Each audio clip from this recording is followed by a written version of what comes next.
Naša redaktorka, teda redaktorka televízie AZTV Danka Frienčiková bude mať o chvíľu dôvod vymeniť si svoje staré doklady za nové. Ten dôvod bude naozaj patričný, pretože v pondelok sa stala magisterkou na Fakulte humanitných vied Univerzity Mateja Bela v Banskej Bystrici.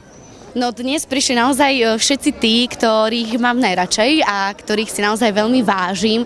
Takže naozaj celá rodina a potom samozrejme kamaráti, ktorí sú tí praví kamaráti. Ešte by sme mohli možno pripomenúť, že v akom odbore si získala titul magisterka?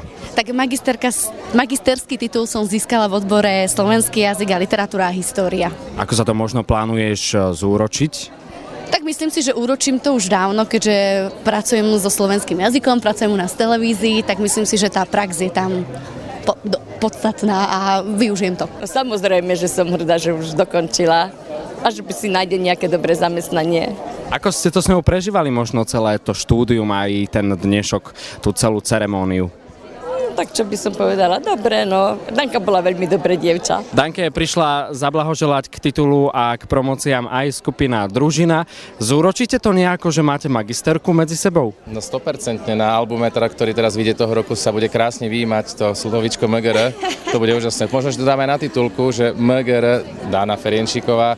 V každom prípade dostane viac peňazí, lebo vlastne tabulkovo musí ísť hore platom. Dostane viac priestoru na pódiu, bude môcť viac tancovať a môže si aj zaspievať s nami sem tam.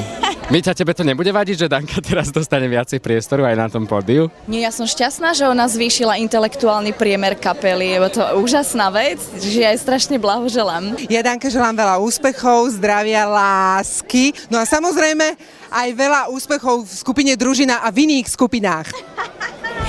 Ja jej želám hlavne veľa úspechov.